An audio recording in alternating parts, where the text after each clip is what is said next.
Hello, everyone. Welcome back. I'm surprised you guys have made it this far. I mean, it's like an hour of me rambling, so I'm very happy that you're here at episode number 3, where we're going to be taking the beehives idea and we're going to go ahead and add items so that we can review how items work and how recipes work. Okay, so let's just start from a clean template. If you go ahead and get clone from here, and we're just going to name it Beehives Part 2.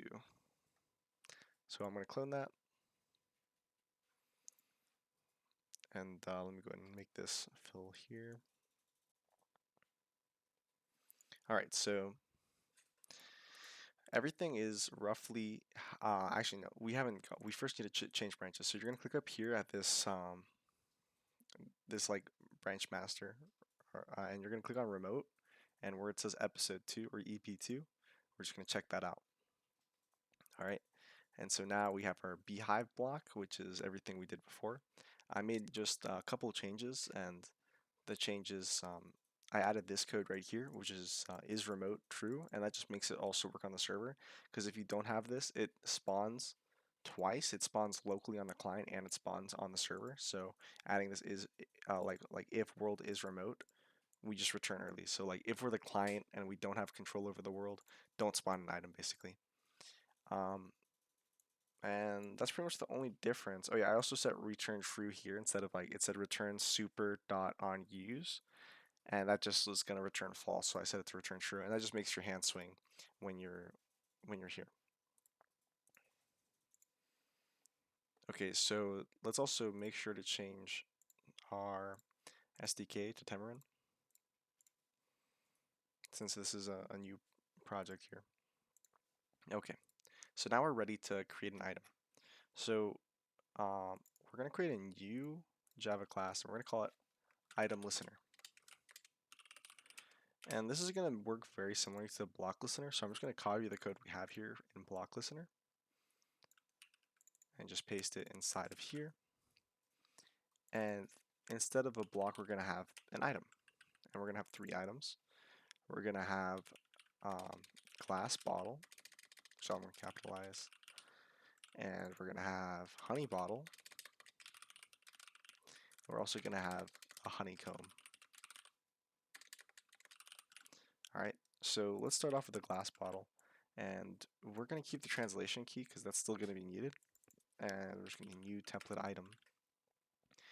And we have namespace, but we don't need a material anymore because this is just an item. And I'm going to have this one class underscore bottle.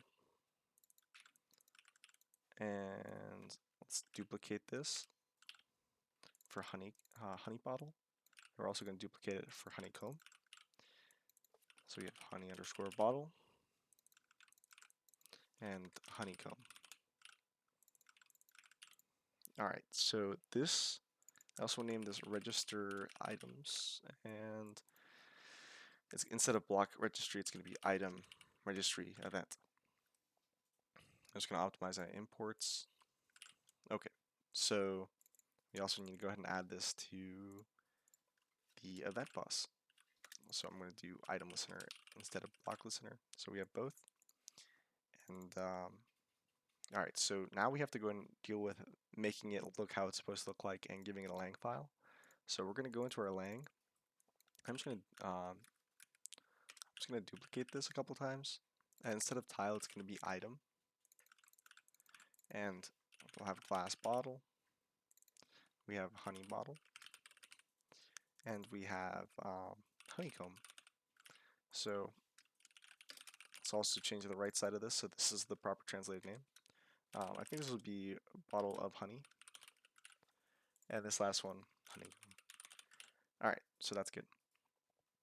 All right, so we're also going to go and go into this items. So the only item we created a model for last time was obviously the block. Um, but basically instead of that, we're going to create a new file, and it's going to be, well, let's start with the honeycomb. And basically what you're going to write in here is parent, and the parent's going to be Minecraft item. and slash generated.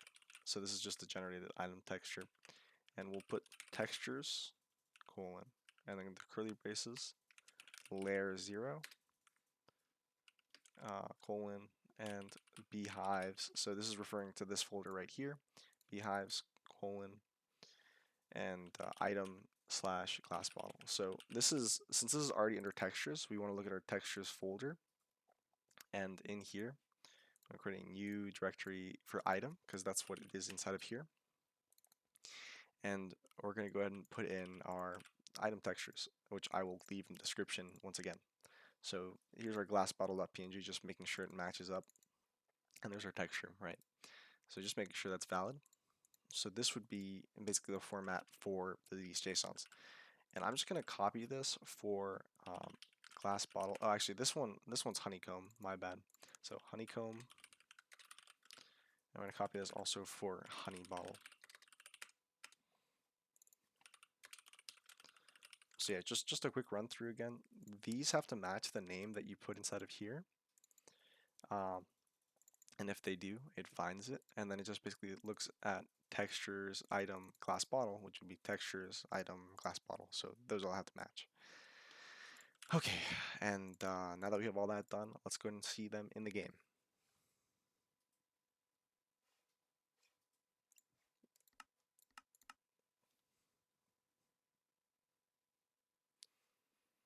All right, so let's check out right here on the end. We have a glass bottle, bottle of honey, and honeycomb. Let's just take a look at these items. So the one thing that I'm noticing right away is that this bottle of honey should not stack. So if we just quickly switch on over and go into our item listener, at the end of honey bottle, I'm just going to do dot set max count 1. And there's other things you can do with the items, like set handheld, set texture ID. So we could do it in the first episode. We could do it the same way without the JSON files, with a texture listener, and just be um, set texture ID, and then inside of there you would basically add to the item atlas. But this is just an easier way because really this is 2 files you have to create compared to, like, for a block it's like 1 and then multiple probably in model right here, and yeah, all these textures. But you know, sometimes it's easier, sometimes it's harder. But anyways, so that's like another option. But anyways, that'll fix that issue. But if we go back into the game, we can also see, yep, we dropped them on the ground, and it's incredible. And also, if I put down a beehive, I wanted to make it so that if we place it down and it has honey in it, instead of a diamond popping out, I wanted a honeycomb to pop out. And if you had a bottle in hand, if you right-clicked it with the bottle, it should have a bottle of honey pop out, if that makes sense. Okay, so I'm going to go and do that. All right, so let's go ahead and go into our beehive block. And I don't really like how we have it right now, because, and this is going to take up a lot of space, so I'm going to actually make this take up more space. And instead of on use, I'm going to make it override on stepped on. And this is called every single time. You know, like when you're walking in Minecraft, it makes the stepping noise on whatever block you're on top of. Every time that stepping noise happens, it calls this function on that block and gives the position. So what we're going to do is we're basically going to copy this code. And we don't, actually, if it's remote, we're just going to return. And that ensures multiplayer compatibility. And we don't really care to know the current honey level or, you know, set any of the honey. But we do basically want to make it so that when it's stepped on, we basically put in 5 for the honey value, but we still need to get that current block state so the direction doesn't change, of course. So that persists. Okay, and the other thing we want to do is on use, instead of having it like this, we don't want the honey to increase by right-clicking anymore. And we basically want to check if the player dot inventory dot held, it's like let's see, get selected item, right? So that's the item that you're holding, is not equal to null. This is important because when you're dealing with items, just know that like an empty hand would be null, and an empty slot would be null. And so you always want to make sure that it's not null if you're checking for an item, or else you're going to get a crash when someone tries to use it with a bare hand. And now after this, we can go further because we know it's not null. We can get the item and get the ID and check if it's equal to item listener dot glass bottle dot ID. And so this is just checking a number with a number, and it's just the same ID value. Well, then we know that these two items are the same type of item, if that makes sense, because they would have the same item ID. Okay, so after we know they have the same item ID, what we would do is basically, instead of, we're going to do the same exact thing that we're doing here, um, right up here. So this is basically creating an item stack, creating an item entity for, like, okay, so I didn't make a good distinction before, but basically this stack is the like inventory stack, and this entity is actually what shows up in the world. So let's copy this into here. And instead of greater than 5, we're going to do equals to 5 right there.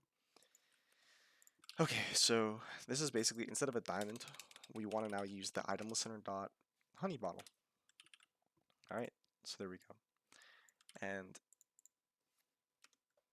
we also want to make it so that this glass bottle is like no longer here. Like we're going to decrease the count. So player dot inventory dot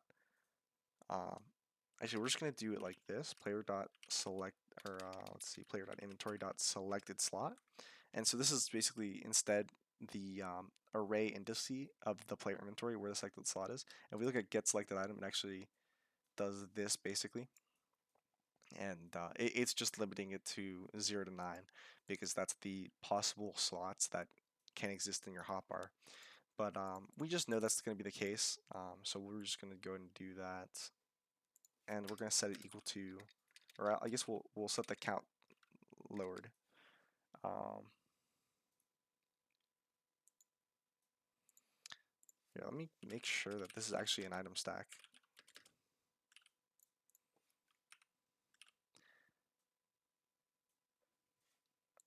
Okay, I just realized that the problem is that there's an armor inventory and there's a main inventory. So yeah, armor main. So we want of the main inventory the selected slot, and we're going to do dot count minus minus. Of course, we already know that the selected item is not a null, so we can just go ahead and call this without checking if it's null. Because if we didn't check if it was null, it would basically be like, hey, dot count of null. Like, let's just say the selected slot was like empty, or like your held item was empty. It's just your hand. If we try to remove one from nothing, it doesn't really work, obviously. So that's still good. Okay, so that'll basically spawn in a honey bottle. The count is decreased, and I think we're good. So basically, yeah, so basically we have it now so that we can get a glass bottle of this, but basically if it's not that, we'll instead, this is kind of bad code practice, but let's see, what's a good way of doing this? Okay, yeah, so if we did boolean got bottle equals false, and then if they did get the bottle, we'll set it to true, and here we'll do if not got bottle, we'll go ahead and spawn in a honeycomb instead. So honeycomb. And we don't need to decrease the item count anymore. And we just set the honey level to 0 to reset it. Okay, so we now have it so that when you walk on it, it will max out the honey level, and we'll just keep this temporarily until we have another way of getting honey.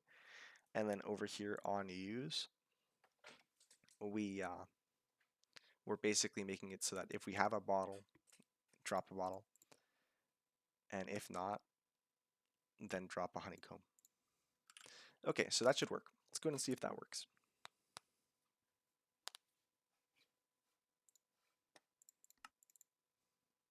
Alright, so let me go and walk on it until it makes a noise. There we go. And you can see that there's honey. I right click and a honeycomb pops out. So that works. And if I walk in it some more, and I right click it with a, oh yeah, by the way, this is fixed. It's just that this doesn't update like after, like, I guess if you got a stack of honey, like bottle of honey, here, I can just demonstrate. If I got like any item, here, I'll just do it with like an item that we know can't stack, Minecraft egg, and I did 64, that would obviously work, even though technically the max stack size is 64. So that's why that's happening. So just know that this does actually work. I can't, like, yeah, so that works, cool. But yeah, if I use a glass bottle, bam, and we got a bottle of honey. So that works as expected, but now you got to be like, well, how in the world do we get, I guess, how in the world do we make this? We want a crafting recipe for this. We want a crafting recipe for the glass bottle. This is like unobtainable items right now. So let's go ahead and take a look at how to do that. Okay, so let's start off with the recipes. So we're going to make another listener called recipe listener. And inside of here, we're going to have an event listener for public static void register recipes. And we're going to have a recipe register event. And basically, we want to check if the event.recipe ID is equal to recipe register event dot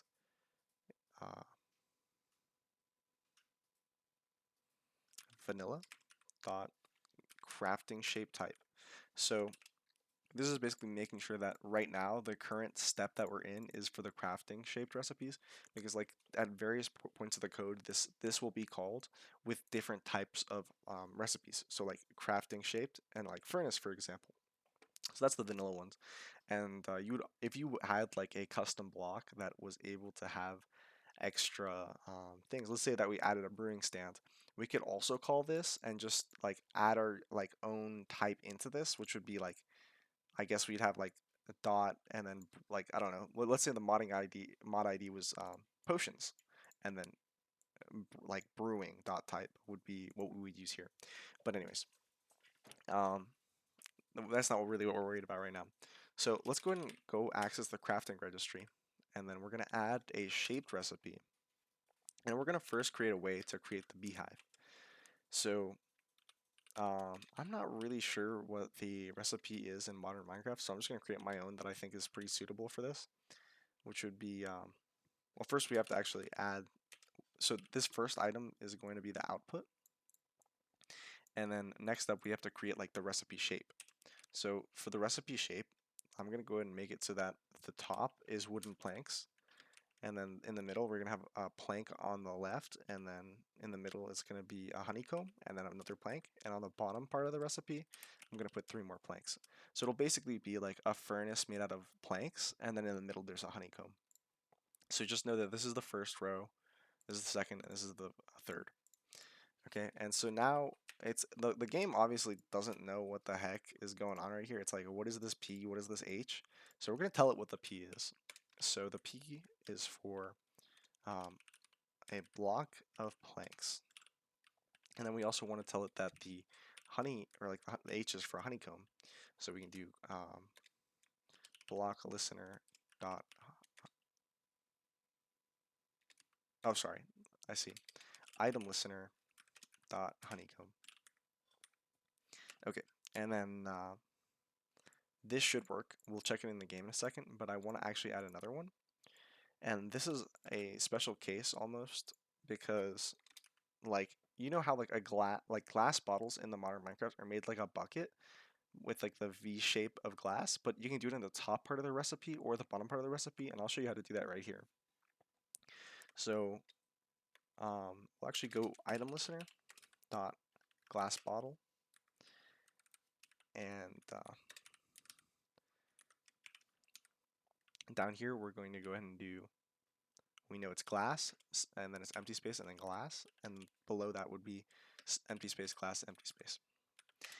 And so you only have to define these two and just start going at it with the with what they mean. And we're just going to do block.glass. And just by the simple act, let's see. Oh, I see. I accidentally put it in the wrong set of parentheses right there. So let me fix that. Yeah. So yes, so block.glass is going to be the G in this, and just by omitting that third row, it can be in the top half or the bottom half. So that'll work. All right. And just so that I can demonstrate how to use the shapeless crafting, I'm just going to go ahead and do craft list shaping dot type. And then in here, we'll do crafting recipe dot add shapeless recipe.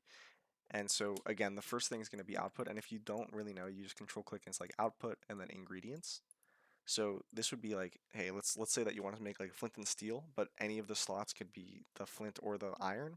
You would just add a shapeless recipe and you'd have the output item, which would be flint and steel, comma, and then flint and then iron, right? I think you can put it anywhere in the crafting table and it would just work. Um, I'm just gonna do it with something simple. So I'm gonna create yellow dye, and I'm gonna first import item.dye. And there's gonna be two of them because when you use a yellow flower to make yellow dye, it gives you two. So I'm just gonna do two as well. And then I'm gonna set this last one to 11. And the only reason I know that is because if I pull this up right here and we zoom in and scroll down, you see how this yellow dye right here is, let me go ahead and come to it. It's 351 and then this like little sub 11, that's like the metadata. So that's what this yellow dye is, okay? So that's how I know that this meta should be 11. And the same thing that stores metadata stores the durability of a like pickaxe and stuff. So that's why this says damage. Okay, so now that we have the output item, we want to have the input item. So let's go ahead and just do item listener dot honeycomb. All right.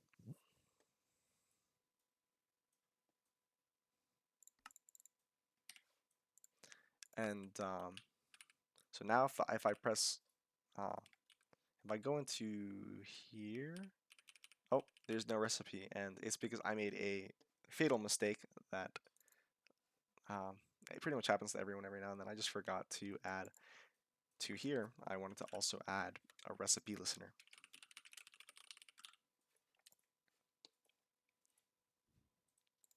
Okay, so now that we're back in the game, when I press U for honeycomb, you can see that it can be made into a beehive, and I can also see that we got this dandelion yellow coming from this, and you can see that if I put it up here, it becomes this yellow dandelion yellow.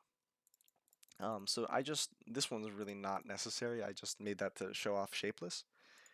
And we can also see this glass bottle recipe is 3 glass, and I can just quickly show you that that works as well. And we got a glass bottle. But actually, I kind of made a mistake as well because this glass bottle should actually give you, it should be 3 glass bottles here on the right side from this recipe. So if I go back again, and I just go into my recipe listener, where I have glass bottle here, I can just put comma 3 for count.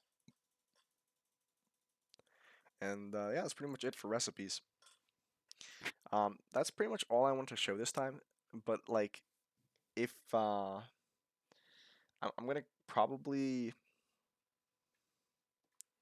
yeah, next episode I'm gonna show you how to make it so that, like, if you think about it, you can't really make a beehive because how in the world are you gonna get this honeycomb?